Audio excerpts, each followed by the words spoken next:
We are Group 6 and we will be performing our dramatic reading entitled 14 by Alice Gerstenberg.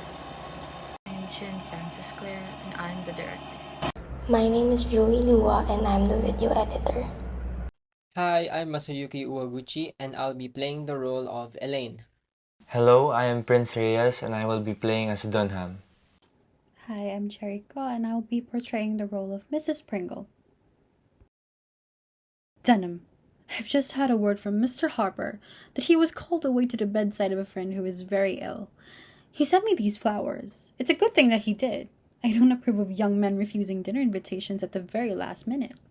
I'll take the box and paper, Mrs. Pringle. It's too bad. After you've said it all so beautifully and it's getting so late, someone might be coming any moment. House cook. Cook's in a temper as always, madam. I'm glad to hear it. She's like an actress. The better the temper, the better the performance. And as long as she serves us a good dinner, I don't care how much she swears. The rest of you can just keep out of her way. Where's Gustav? I'm sorry to have say it, madam, but there's such an awful blizzard out. He's sweeping off sidewalk. Oh, dear me, yes, I should have ordered an awning. But who expected a storm like this? Here are the place cards, Mother. And the diagram. Shall I put them around? Yes, dear Elaine, I'm going up to look after your father. He's so helpless about his ties. Remove one plate, Denham. Remove one plate, madam? Oh, madam, it is a certainty. You wouldn't sit down with 13. 13! Why, you're right! 13! We can never sit down with 13. That's all due to Mr. Harper's negligence. Sick friend, nothing. He's just one of those careless men who never answer their invitations in time. His flowers, indeed, to make me forgive him. Now look at the trouble he's put me to. 13! I wonder whom I could get to come in the last minute. Quick, Elaine, help me think. There's always Uncle George. He never opens his head. Mr. Morgan, madam. He always tells a joke or two. Why, yes, Denham, that's clever of you. Hello, Central? Lakeview 5971 at once, please? Elaine, dear, your hair's much too tight. Pull it out. Pull it out. Come here. Mr. Morgan Swell, this is Mrs. Pringle speaking from across the street. Yes, when Mr. Morgan comes in, please tell him to call up right away. I want him to dine with us in about 10 minutes. You expect him? Have him call me right away. Now, if he shouldn't, then what'll I do? Well, Mother, I don't have to be at the table. It's your party anyway. Everybody's married and older than I am. Didn't I put you next to Oliver Farnsworth? Millions! He's worth millions! Well, he won't be giving me any. Can't he marry you? Aren't you going to try to make a good match for yourself? I fling every eligible man I can at your head. Can't you finish the rest yourself?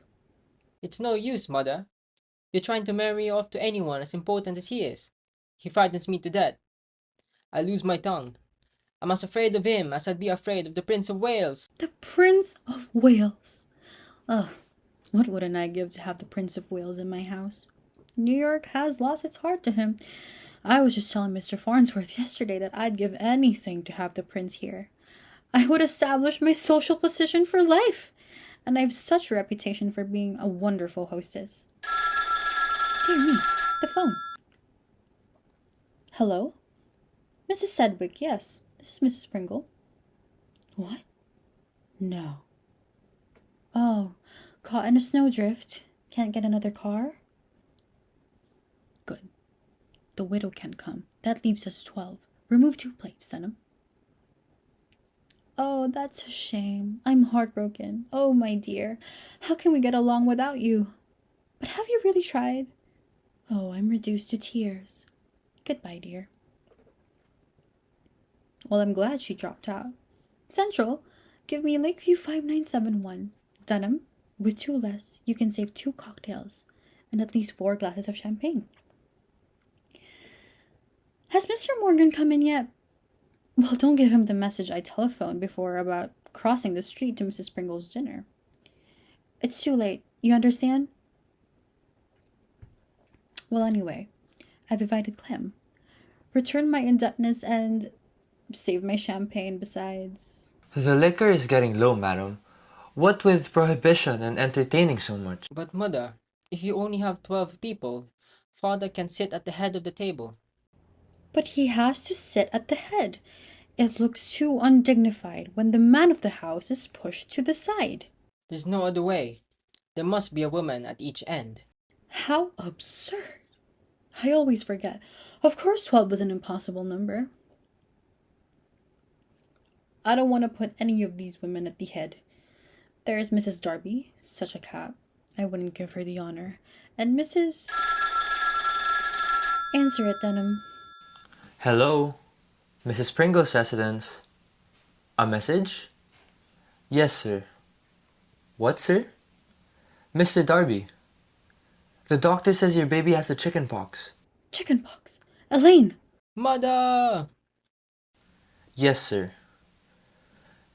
Mr. Darby sends his apologies, but owing to the transmutability of the disease, Mr. and Mrs. Darby obliged to regret, and also their house guests, Mr. and Mrs. Fleetwood.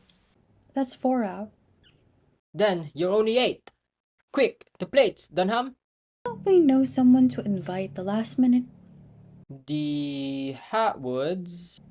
They don't serve drinks when they entertain. I can't afford to invite them to drink mine. The Greens. She's not interesting enough. Mr. Conley. He never makes a dinner call, even after all the times I invited him. Hester Longley. Not at the table with you and Oliver Farnsworth. She's far too pretty, too clever. Where's a book? The Toppers. The Tuppers. Good heavens, Elaine, 6 in the family. That would get us back to 14. Then, father could sit at the head of the table. Well, try them. I'll rush and tell your father to hold up the drawing room.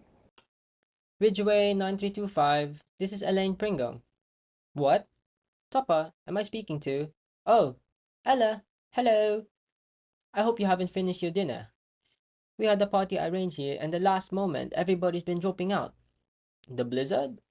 Can't you flock your family around the corner and eat with us? Mother and I thought we knew you well enough to call you like this at the 7th hour. You would? Oh, fine. 6 more plates, Dunham. Oh, well, but... Dunham, get mother quick. Yes, of course. Love it. Why, certainly. Yes, my dear. All right. Great. Caesar, now what have I done? What's the matter? Elaine, what is... Now I've done it. I've just done it. But I couldn't get out of it. I just couldn't. You weren't here. I always lose my head and bungle things. But what? Don't keep us waiting like this. What is it? I invited Ella and the family, and she accepted. But then, she said they had 2 house guests. And would it be all right? And of course, I said it would have. And now it's 16. 16? But, madam, the table's not that long. Elaine, that's just like you. No tact, no worldly wisdom. If I'd been at the phone, I'd have politely said that my table. But you weren't at the phone. You ought to attend to such messages yourself. You know I always lose my head. But the dishes, madam. And we only have 14 squabs. I won't eat any. But I must not be disgraced. We'll have to make the best of it and insert another board. But mother, I needed sit at the table. You're going to sit right next to Oliver Farnsworth. Now, I don't wish to hear another word about it. But can't we squeeze them in without all the work of adding another board? If I move the plates and chairs closer... Have you forgotten that Mr. Tupper weighs something like 250 pounds? And Mrs. Conley has no waistline? It can't be done. Cook is in a rage, madam. She says she has only prepared for 14. I can't help it. She'll have to prepare for 16. Tell her to open cans of soup and vegetables and... But the ice cream forms and the gelatin molds. I'll pretend I don't like them. And I'll pretend I'm on a diet. I really wouldn't have to be at the table. Be still. The telephone. No, what? Don't answer. It's driving me mad. Hello. Yes, this is Mrs. Pringle. Oh, yes, Jessica. What? The blizzard. You're cold. Too dangerous. Oh, Jessica, you poor dear. Yes, your husband's right. It would be foolhardy. Put on a mustard plaster, hot toddy, go to bed. I'm so sorry. There, that's wonderful. Now we are just 14. But the cards are all wrong. Only 6 are coming who were invited originally. You'll have to make another diagram. How do you want them seated? Give it to me. Well, here are some fresh cards. What a mess! I spent hours over that diagram. So much depends upon having guests seated harmoniously. There's the front door, damn. I told Annie to answer it for you, but go. Peek into the drawing room and tell me who it is. You murderous instrument. What have you to say? Now what? Hello? Who? Mr. Farnsworth. Mr. Oliver Farnsworth? No? You're his secretary? He's what? Instructed you to make his excuses. He had to leave for Boston at once on a very important business. Oh. How dare he? The last moment, like this. No regard for a hostess's feelings. No regard for the efforts she goes to provide an evening's enjoyment. And such a good dinner I planned. And he promised he would come. Business. I don't believe it. He didn't want to exert himself. Was afraid of freezing in the blizzard. As if he didn't have a dozen limousines to carry him to the door. Selfishness. Downright rudeness. And worth millions. Just a match for you, Elaine. And I was bound. You should meet him and sit next to him at the table. And now, I don't know when I can give you a chance like that again. I'm perfectly furious. I'll never speak to him again. I won't be treated that way. Perhaps he really did have business and was called away. And I, one of the most important hostesses in this city, people clamoring to receive my invitations. All my affairs are a success. I insist that they shall be. I can't bear a failure. I won't have a failure. He was my most important guest. He's such a man's man. So important financially. Every other man considers it as an honor to meet him. And now, not coming? I'm furious. Furious. It's all this blizzard. Now I will have to stay away from the table. He's not coming. Makes us 13 again. Go to bed. Go up to the nursery. I'll send you milk and crackers. But, Mother, it's not my fault that he had business out of town. Yes, it is. If you'd perk up a bit and not be so timid and make something of yourself, he would hear about your attractions from other men and be curious to meet you himself. Oh, what a family I have. No one to help me with my ambitions. Go to bed. I certainly won't sit down to 13. Go to bed. Get out of my sight. It was Mr. Morgan, madam. Mr. Morgan, but I telephoned his maid to tell him not to come. He couldn't have received the second message, madam, for I heard him explaining to Mr. Pringle how happy he was to receive your telephone invitation. That makes you 13 again. Unless you don't want me to go to bed. Of course I don't want you to go to bed. We're back to where we started. 14. Denim? I'll get the cocktails ready, madam. Annie told me there were several motors making their way through the snow. It's late now, and Cook's worrying about the dinner getting too dry. I won't answer it. I should say not. Hello. What is it? Yes, Mrs. Tupper. Yes, Mrs. Tupper. Mrs. Tupper. But now you must come. We're prepared for you. Yes. For 8 of you. Your daughter told my daughter about your house guests, and we are delighted to have them. But now we're set for you. But every plate is set. But your daughter was quite right.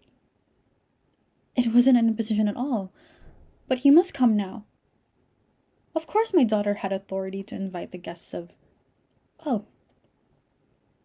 8 isn't at all a big number. There is room. The table is set. But I beg of you. But my dear, you are not imposing. Oh, but how foolish of you to take that stand. Why, my dear, my dear. Now, what do you think of that? Mrs. Tupper is perfectly furious at Ella for telling you about the house guests, and says Ella has no tact, that nothing would induce her to bring 8 when we invited 6. So she's leaving Ella and Henry at home. Only 6 are coming. Remove 2 plates, Denham. We're 12 after all. But if you leave at 12, father can sit at the end. I shall go mad. I'll never entertain again. Never, never. People ought to know whether they're coming or not, but they accept and regret and then regret and then accept. They drive me wild. This is my last dinner party, my very last. A fiasco, another fiasco, a haphazard. Crowd hurried together when I had planned everything so beautifully. Now shall I seat them? How shall I seat them? If I put Mr. Tupper here and Mrs. Conley there, and Mrs. Tupper has to sit next to her husband, and if I want Mr. Morgan there, it's impossible. I might as well put their names in a hat and draw them out at a random. Never again. I'm through. Through with society, with parties, with friends. I wipe my slate clean. But don't miss my entertainments. They'll wish they had been more considerate. After this, I'm going to live for myself. I'm going to be selfish and hard and unsociable and drink my liquor myself instead of offering it gratis to the whole town. I'm through. Through with men like Oliver Farnsworth. I don't care how rich they are, how influential they are, how important they are. They're nothing without courtesy and consideration. Business off on train nonsense. Didn't want to come, didn't want to meet a sweet, pretty girl, didn't want to marry her. Well, he's not good enough for you. Don't you marry him. Don't you marry him. I won't let you marry him. Do you hear me? If you tried to elope or anything like that, I'd break it off. Yes, I would. Oliver Farnsworth will never get recognition from me. He is beneath my notice. I hate Oliver Farnsworth. A note from Mr. Farnsworth, madam. A note from Mr. Farnsworth. Yes, madam. There are 2 strange gentlemen in the lower hall. They presented this letter. He said he was the secretary. All the other guests are upstairs in the drawing room. Madam, I counted 12 in all, including you and Mr. Pringle, and Miss Elaine. But the 2 gentlemen downstairs, madam, are waiting for your answer. The one gentleman's face looked very familiar, madam, but I just can't seem to place him, although I'm sure I've seen his face somewhere. Oh my goodness. Elaine, it's the Prince of Wales. The secretary said you cut off the telephone or Central disconnected you. He was about to tell you that Mr. Farnsworth knew that the blizzard had prevented His Highness from keeping an engagement way uptown. The Prince of Wales, sitting in my lower hall, waiting for me to ask him to dinner. Then we'll be 13 again. There's the secretary, miss. He is his bodyguard. Certainly, the secretary, Elaine. We shall be 14 at dinner. Serve the cocktails, Denham. The guests may sit anywhere they choose. I shall bring the prince with me. But, Mother, wasn't it nice of Oliver Farnsworth to send the prince in his place? Didn't I always say that Oliver Farnsworth was the most considerate of men? I think I shall like Mr. Farnsworth. Silly child. It is too late now to like Mr. Farnsworth. It's time now to like the prince. I always manage somehow to be the most successful of hostesses. Thank God for the blizzard. Thank you for watching 14 by Alice Gerstenberg.